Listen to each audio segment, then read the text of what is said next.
Welcome to this explainer. Look, if you're the person everyone calls the hub of the family, you know, the problem solver, the peacemaker, the one everyone relies on for emotional or even financial support, I want to start by validating something you might be feeling right this second.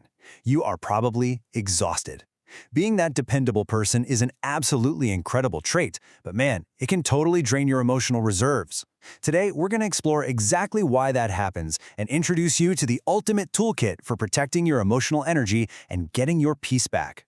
Here's our roadmap for today. We'll kick things off with your empathy as a superpower, move into trapped in family roles, compare burnout versus compassion fatigue, break down the 3 boundary types, learn some frameworks for boundaries, and finally, reclaim your peace. Let's jump right in. Section 1. Your empathy is a superpower. Okay, let's dive into this. Tell me if this hits home. Does spending time with family leave you completely drained for days? Like literally exhausted? You go to a family gathering, or honestly just take a phone call, and suddenly you feel physically sick, mentally wiped, or just completely hollowed out. You might even find yourself needing a full week just to recover. If this sounds familiar, the research actually assures us you are not imagining this, and you're definitely not wrong for feeling this way. Now, I really want you to notice the framing here. Your extraordinary sensitivity, that ability to just sense what your parents or siblings are feeling and intuitively know how to help them, that is your superpower. It's a massive gift.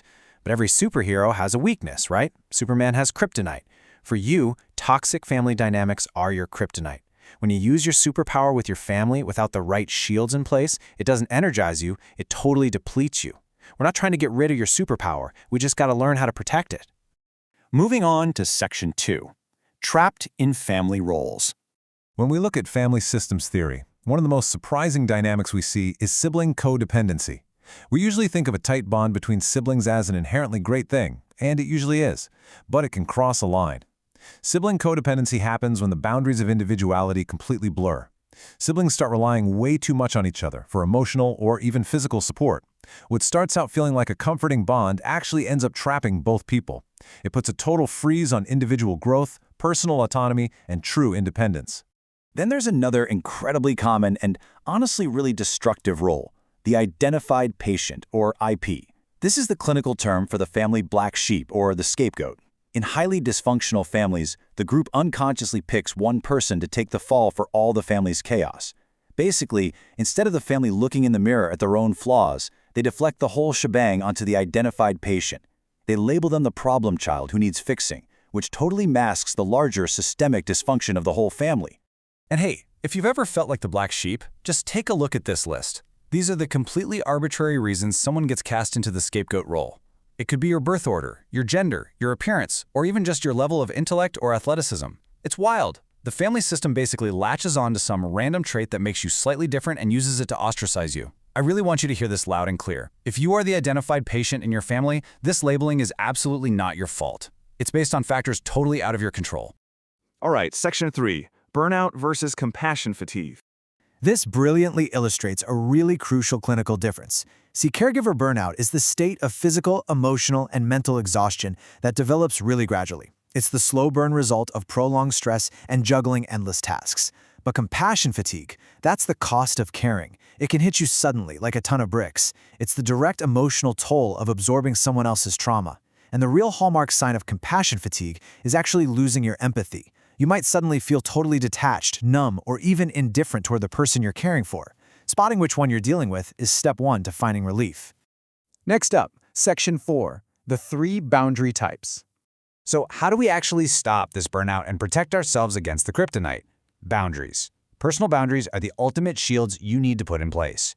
Let's walk through the 3 main types, and while we do, maybe think about where you naturally lean. First, we've got rigid boundaries. This is like living in a castle with the drawbridge permanently pulled up. You keep everyone at arm's length to stay safe, but it leaves you totally isolated. On the flip side are porous boundaries. This is where you find it almost impossible to say no.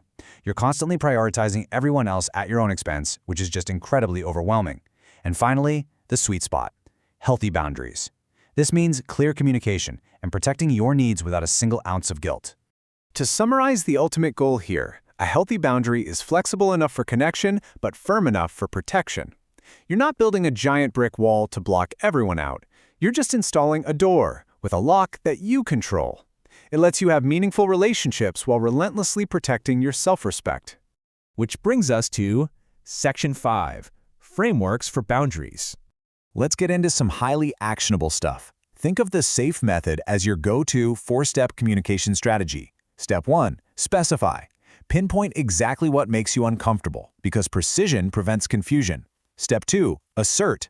Calmly and respectfully state your needs and no apologizing. Step 3. Fairness.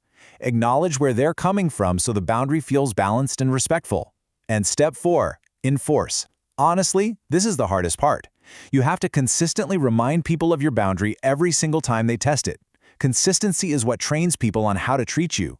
Let's apply this to a real-world scenario. Say you're constantly treated as the family ATM or the perpetual PayPal sender. You need a script. Try this. I understand you're going through a tough time, and I'm here to support you emotionally. Unfortunately, I'm unable to help financially right now. See what we did there? You respect their situation, that's the fairness piece, but you firmly assert your limit. It lets you break that cycle of financial dependency while remaining deeply compassionate. Now, if you're dealing with emotionally immature parents, you might need a slightly different toolkit. Enter the CLER formula. This works on the premise that you need to communicate with the same calm, simple reassurance you'd use with a toddler. Connect with care. Limit succinctly. Explain how the boundary actually benefits them. Assure them it's not a rejection. And finally, repeat your boundary with warmth when they inevitably push back. And here's another incredibly powerful script for you. If you are constantly getting dragged into the middle of toxic fights between your parents or siblings, you just say, "Please don't put me in the middle. That doesn't work for me anymore." That's it. You do not owe them a massive, drawn-out explanation. Just keep it simple, repeatable, and firm. Finally, Section 6, Reclaiming Your Peace. So the absolutely crucial point is this. Setting boundaries isn't just about saying no to your family. It is fundamentally about saying yes to yourself. Yes to having more energy. Yes to feeling less resentment. Yes to taking up space in your own life. If you've spent years putting your family first, this is going to feel pretty unnatural or even kind of selfish at first. But I promise you, taking care of yourself is absolutely necessary. It is not selfish. I want to leave you with this provocative thought. You don't have to fix your entire family dynamic today. You don't have to solve decades of systemic dysfunction right now.